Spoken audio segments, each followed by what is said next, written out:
Почитувани гледачи, добра вечер. Добро дојдовте во најновото издание на Трета порта, интернет политички магазин. И во ова издание најмногу внимание ќе обрнеме на актуелните политички случувања, како што е, на пример, анкетната комисија за преслушувањето во собранието, но и на останатите актуелни случувања од изминатата недела. Почнуваме со комисијата на која требаше да сведочи премиерот Никола Груевски, беше повикан, но тој на првото рочиште кажа дека не може да се појави од оправдани причини и дека тој ќе сведочи во понеделник. Еве, една од тие вести и насловот е таков.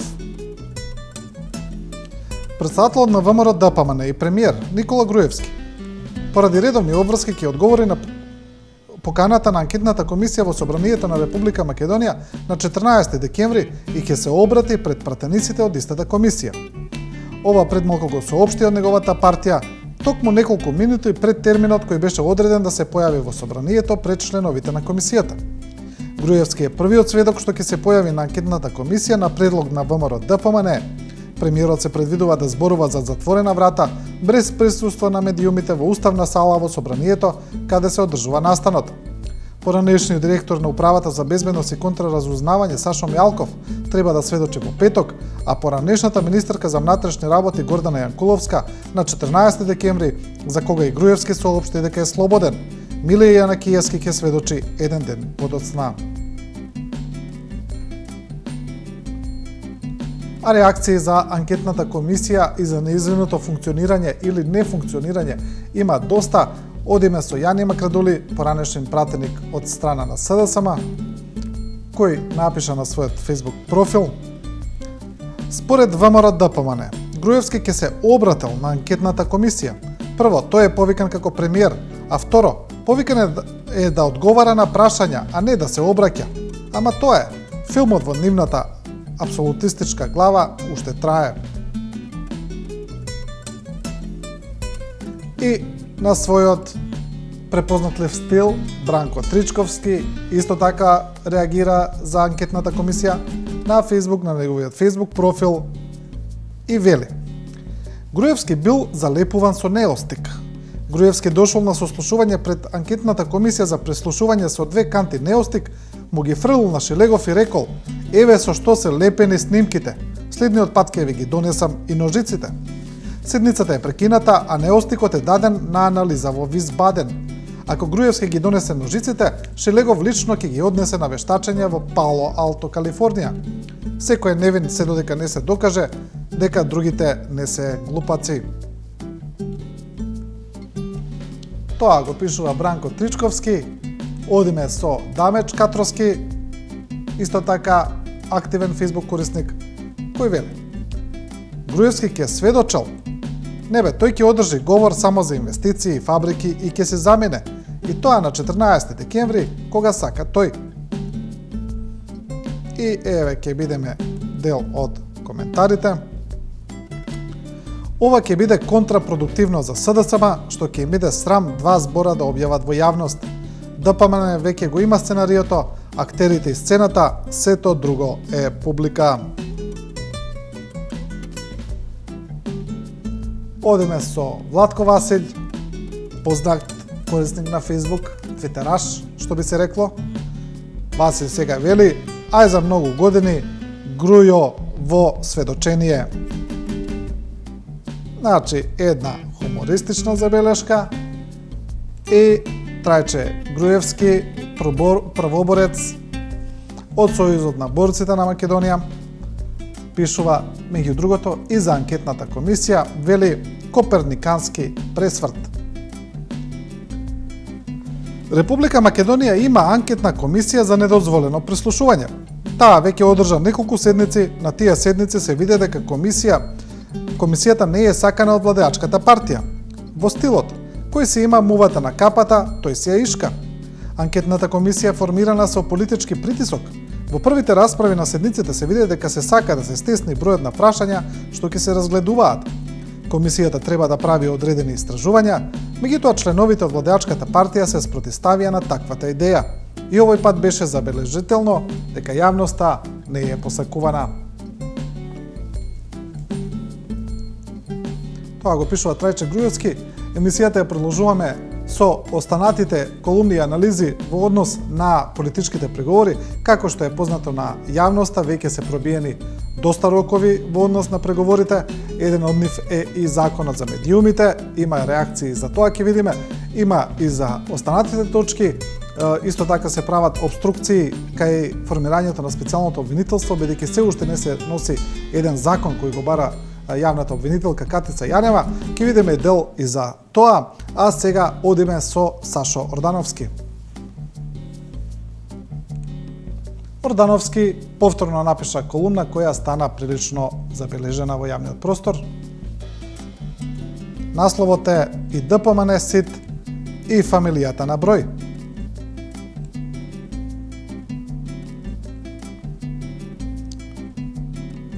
Значи, тоа е една подолга колумна во која се анализира се од почетокот на преговорите. Еве ќе прочитаме еден дел. Дај што ќе дадеш. Почетната позиција на Груевски некаде на стартот на годинава би можела да се опише како самоуверена и арогантна. Со доаѓањето на пролета, од недела во недела, таквата надменост ке слабее, заменувајќи ја со мешаните чувства на изненаденост, шокираност, страф и неверување, со кои се соочи нашиот омилен деспот. За поправање на неговите позиции не помогна, напротив, ни малата војна во Куманово, а потоа си почна пржинскиот процес, во кој Груевски се и наетеше околу разни елементи од самиот договор. Потоа малку се прибра и кога свати дека ѓаволот ја однел шегата, се концентрира на она што за него сепак е најважно. Добро, ако мора да има специјално обвинителство, дали мора тоа да се основа уште во 2015 година?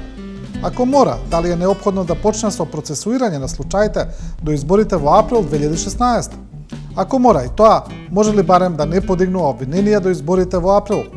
Бидејќи тоа не може да се избегне, може ли барем да има приведувања и апсења до изборите во април 2016? Ако мора да има и апсења во тој рок, може ли барем тој да биде поштеден од тоа, а да се одбере кој било друг од неговата екипа? Тоа е дел од колумната на Сашо Ордановски. Значи, неговите колумни секогаш имаат силен одек во јавноста, отвараат подоцна цели дебати. Сашо Ордановски обично има одредени тези во неговите колумни кои ги пласира во неговите анализи, кои подоцна стануваат предмет на понатамошна обработка и дискусија. Одиме со Александар Димковски од Нова Македонија, кој пишува и за законот за медиуми, вели медиумските труби пак свират ѓуриш.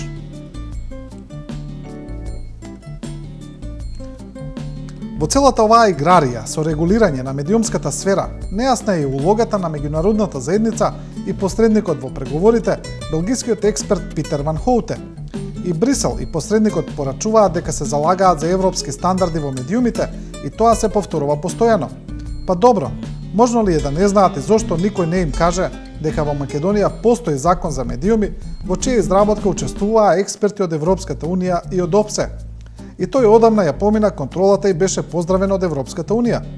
Со други зборови, тоа значи дека законот е во целосна согласност со европските и со меѓународните стандарди. Освен што се донесени со меѓународна асистенција, медиумските закони во Македонија беа подкрепени и со грантови и финансиски средства од Европската комисија.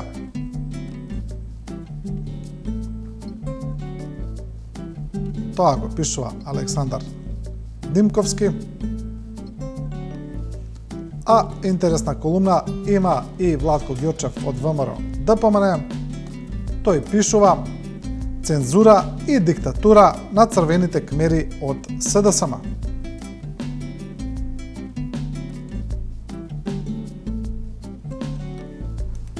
Ни се нуди нешто што самите земји членки на Европската Унија не го применуваат. Можеби некои од парцијалните, поединечните решенија постојат некаде, но некако целина што сега ни се нуди и предлага. Затоа треба да се пристапи отворено и конструктивно, доследно и принципијално, што е решението. Македонија да усвои закон за медиуми каков што има во било која земја членка од 22 земји, значи да најдеме некоја земја членка од Европската Унија и да го преведеме законот од првата до последната буква, европски. Од првата до последната буква нека биде европски законот, нека биде како во Германија, Италија, Холандија, Данска, Полска, Чешка, Романија, Бугарија, Грција, Шпанија, Словенија, значи да го преведеме целиот закон и да го изгласаме. Тоа го пишува Владко Ѓорчев. Тука некаде ќе застанеме со овие теми. Продолжуваме со уште едно случување кое беше прилично актуелно минатата недела. Имаше доста реакции околу тоа, особено на социјалните мрежи, а тоа е со проектот на Контравести кој се емитуваше и се уште се емитува до следно, не знаеме, на емисијата Телма, и со она случување таму кое беше забележено од страна на гледачите дека претходно најавеното гостување на популарниот Саше Политико, Саша Ивановски, подоцна беше исечено од самата емисија Контравести. Околу ова има доста реакции. Еве ќе видиме една од тие вести која е објавена на порталот А1. Контравестите цензурирани, Саше Политико за Телма е неподобен. И еве фотографија од самото гостување. Вчерашното издание на новото сатирично шоу Контравести на телевизијата Телма помина без најавуваното интервју со новинарот и сопственик на порталот Мактел Саше Ивановски Политико. Интервјуто било странето на барање на уредништвото на телевизијата, како што дознава А1, Саше Политико бил прогласан за неподобен и бил споредуван со некои водители на емисии кои отворено ги бранат политиките на власта. Ивановски вели дека ги почитува одлуките на телевизијата и дека ќе продолжи со поддршка за емисијата. Ете, тоа е една од вестите кои се објавени. А свое видување за целиот настан имаше и самиот Саша Ивановски, кој тоа го објави на својот портал Мактел во форма на една подолга колумна, како тој ги видел контравестите.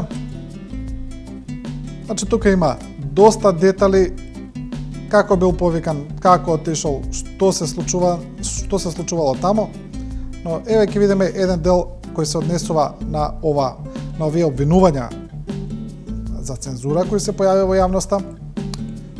Тука Саша Ивановски пишу: денеска пак ми се јави Боријан. Јас прво му се јавив за нешто сосема друго, му барав телефон од еден наш колега, ми требаше за една книга што ја пишувам, но потоа Боријан ми се јави назад и кога почна да се туфка, знаев што е работата. Саша, имаме проблем со емисијава. Знаев Боријан дека ќе ме забранат. Па тоа сторивме се што можеме, но тешко да те пуштиме во Телма, но ќе те има на Нова и на Нет изданието. Ако бе Боријан, не се лутам, само продолжите со проектов, не сакам да се расипе ова што сте го замислиле. Стварно искрено мислам дека се работи за ТВ продукт со светски квалитет кој очајно ни е потребен во овие времења. И навистина тој сега го мислам, дури не им се лутам ниту на Телма. Си имаат луѓето став и пристап и го бранат тоа до крај и немам проблем со тоа. Те имаат некои замислени стандарди за тоа што е новинарство, а што не, и тоа е тоа. Тоа е, значи, ставот на Саше Ивановски. А своје видување за целата состојба има и новинарот Миодраг Мишолиќ, кој сега напиша што тој смета и мисли дека е цензура. Да им објаснам кратко на слободолюбците и борците за слобода на изразувањето, на кои цела ноќ и пола ден им е преполна устата со зборот цензура, поради случајот со Политико. Цензура прави само државата. Главен уредник не цензурира. Туку тој има целосно право да одобрува, одбива, сече, додава, става наслови, односно да ја даде финалната форма на текстот или прилогот. Затоа називот му е главен, а често и одговорен уредник. Тоа не е цензура, туку основна работна задача на човекот што ја врши таа функција. Тој најдобро знае, барем би требало, што смее да има во медиумот кој го води. А како се некои луѓе дојдени на уреднички позиции, зборувам генерално, е сосема друго прашање. Но тврдам дека одземањето на правото на главниот уредник да биде вистински главен уредник е полошо и од цензура. П.С. Покрај државата, цензура може да прави и сопственикот, иако е таа побенигна, но не главниот уредник. Тоа го пишува Миодраг Мишолиќ во однос на случувањата со Саше Ивановски политико. Емисијата сега ја продолжуваме со останатите актуелни теми. Една од нив е и аерозагадувањето, нешто за што многу се зборува во Македонија, значи не само на социјалните мрежи, туку и во секојдневниот живот. Доволно е да се излезе надвор и да се види колкаво е тоа загадување. Особено е силно сега во овој период со појавата на маглите, а најстрашно е што оваа состојба веќе се повторува од година во година, значи секоја година со доаѓањето на зимата во Македонија, особено во главниот град и во некои други градови, загадувањето има рекордно ниво. Одиме со еден од насловите објавени во медиумите, ова е на порталот Фактор. Македонија на 5-то место по смртност од загаден воздух. Тетово и скопската населба Лисиче рушат рекорди во загаден воздух. Мерните станици во Тетово во текот на вчерашниот ден покажуваат дека воздухот е загаден 17 пати повеќе од дозволеното, додека во Лисиче воздухот е загаден 10 пати повеќе од дозволеното. Односно, канцерогените PM10 честички во Тетово стигнуваат до 850 микрограми на метар кубен, додека во Лисиче стигнуваа до 550 микрограми на метар кубен. Но иако во другите делови од Скопје и во други градови во земјава загадувањето беше помало од Тетово и скопската населба Лисиче, сепак мерните станици покажуваа високо ниво на загаденост и во Битола, како и скопските населби Карпош и Газибаба. Ете, тоа е таа вест. А добра колумна за ова има Кирил Пржо, објавена на respublika.edu.mk, каде Пржо вели: никој во Македонија не знае точно колку е загаден воздухот. Информациите за загадувањето на воздухот во Македонија, нас, граѓаните, не доведуваат во состојба како кога имаш камче во чевелот, што те пречи, но не знаеш колкаво е, од каде е, колку време ти е во чевелот и како ќе влијае врз твоето здравје. Никој во Македонија не знае точно колку е загаден воздухот, бидејќи податоците кои се достапни во државата се непрецизни и не може да ги сметаме за вистините. Причината за ова е навидом банална. Мерните апарати не се одржуваат редовно, не се баждарат тековно и никој досега не ги усогласил да се добие реален и издржан податок за нивото на загаденост на воздухот во градовите. Од тука, податоците не може да се споредуваат ниту со други загадени градови на светот, ниту хронолошки по години да се наблюдува нивото на загадување на воздухот, например во Битола, Тетово или Скопје. Тоа е таа колумна на Кирил Пржо, а колумна за загадувањето има и Билјана Илиќ во Плюс Инфо. Таа поставува едно интересно прашање во насловот, вели: Груевски, твоите деца не живеат овде?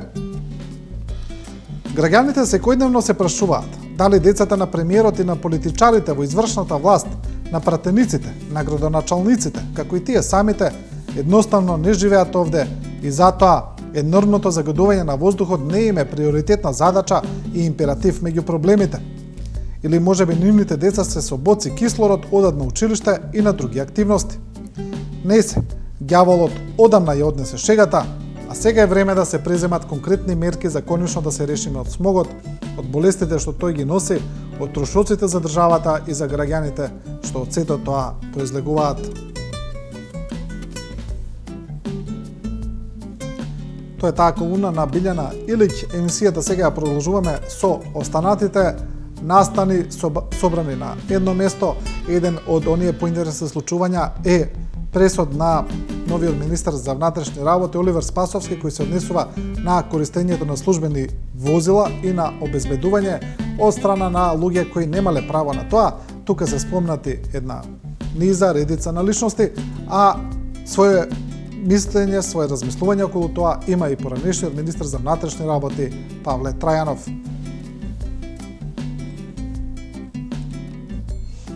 Значи, во овој случај се работи за една информација, вест која е објавена токму од 24 вести, подоцна е преземена од други медиуми, во случајов од порталот Либертас. Тука е цитирано дека е земено 24 вести, што е коректно, така и треба. И насловот е: Трајанов: возилата и обезбедувањето се очигледна злоупотреба на државните ресурси. Сите одлуки на полициско обезбедување и користење службени возила на МВР доаѓаат исклучиво по наредба на министерот, но не и по устна наредба на началникот на 6-та управа, тврди поранешниот министер Павле Трајанов за 24 вести. Посочи дека сите набројани личности кои користеле полициско обезбедување е неоправдано и е класична злоупотреба на државни ресурси. Трајанов посочи дека кога тој раководел со министерството, немало пример да се обезбедува генерален секретар на влада, па уште помалку генерален секретар на партија.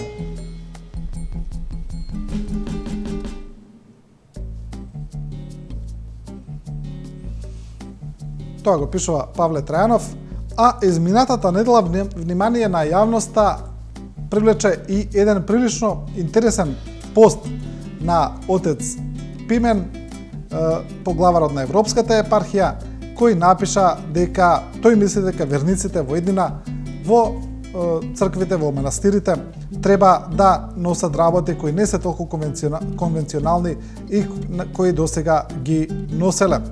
Па така, отец Пимен вели: за Свети Никола, наместо масло, во црквите да однесеме играчки за децата без родители. Значи, отец Пимен тоа го напиша на Фейсбук, но потоа многу медиуми го преземаа тој негов пост. Како ви се чини на тој празник, годинава, наместо да носиме масло, крпи, чорапи и 300 разни дарови, секој од нас да купи по една кадифена играчка и неа да ја дарува во црквата, а потоа сите тие играчки да се соберат и да се подарат пред новогодишно на децата во детски домови и специјалните училишта.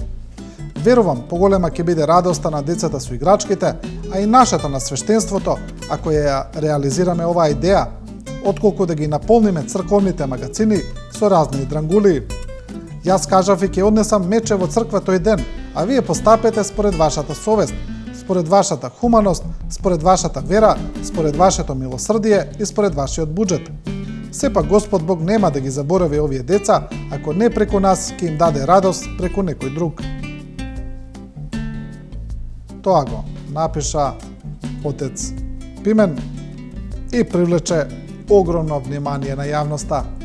Одиме со една реакција на студентски пленум повод најновата одлука на владата, представена преку премиерот Груевски, студентите да добијат бесплатен превоз во јавното сообраќајно претпријатие. На тоа реагира студентски пленум прилично директно. Ја поздравуваме реформата, бесплатен автобуски превоз за студенти, за која беа и потребни 10 години да се донесе. Сосем случајно пред избори. Никола, да те подсетиме дека ние сме студенти, а не овци. Така гласи вчерашниот Facebook пост на студентски пленум после најавата од Груевски дека наскоро јавниот градски превоз за студентите ќе биде бесплатен.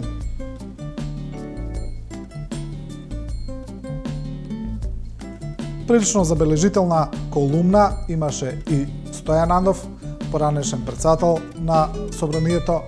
Стојан Андов објави и една книга, а по тоа имаше и серија интервјуа за медиумите, ова е едно од нив, каде што Андов вели: без европски чадор може да се активираат сите вековни проекти против Македонија.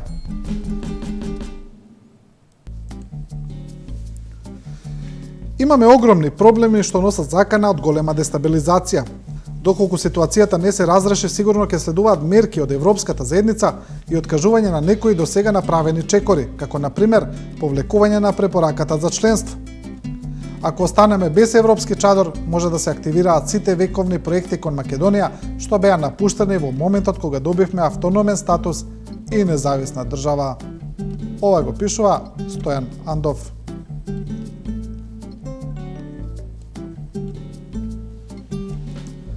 Колумна за работата на специјалната јавна обвинителка Катица Јанева има Гордана Дувњак од Утрински весник. Колумната е насловена едноставно: сите ја бараат катица. Како што тргнало за Јанева и незините соработници ќе има работа не за 4, туку за наредните 40 години. Под товарот на големите очекувања на јавноста која очекува брзи резултати од специјалното обвинителство, тимот на Катица Јанева се соочува со најразлични предизвици. Но ова обвинителство се уште се соочува со организацијски проблеми. Излезе дека определувањето на законската рамка и изборот на специјалната обвинителка беа полесни од дел, бидејќи кога сите очекуваат да почне работа, машината запре. Прво запна на екипирањето на специјалното обвинителство, кој е важен дел од договоренето меѓу 4 политички партии и меѓународните посредници. Јанева бараше 14 обвинители за своји помошници, ама Советот за јавни обвинители и одобри само 7 и така натаму Дувњак ја разработува целата колумна, сите ја бараат катица. Емисијата ќе ја завршиме со Слободан Најдовски, исто така поранешен пратеник, кој пишува за едно обраќање на лидерот на СДСМ Зоран Заев кон банките, еден прилично невообичаен апел, каде Зоран Заев ги повика банките да не купуваат државни обврзници со кои Македонија дополнително се задолжува. Слободан Најдовски пишува за тоа, вели вознемирувачките обраќање на Заев. При тоа вознемирувачките ставено во наводници.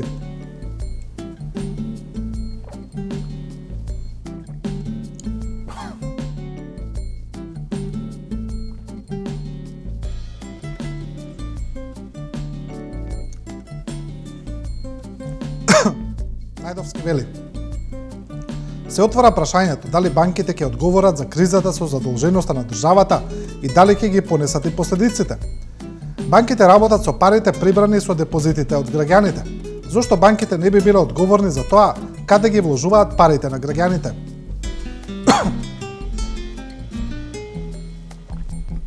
Зошто само државата треба да се грижи за сигурноста на штедните влогови на граѓаните и да биде одговорна при евентуалните крахови на банките заради вложување во државни харти од вредност, чија вкупна вредност енормно расте. Тоа го пишува Најдовски.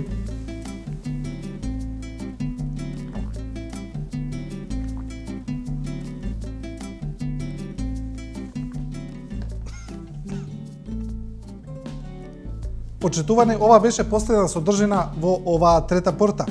Емисијата гледајте ја секоја среда во 19 часот и 15 минути. Не го заборавајте нашето мото, дека ние не ви кажуваме како да размислувате, туку ви ја прикажуваме големата слика. Останете со програмата на 24 вести.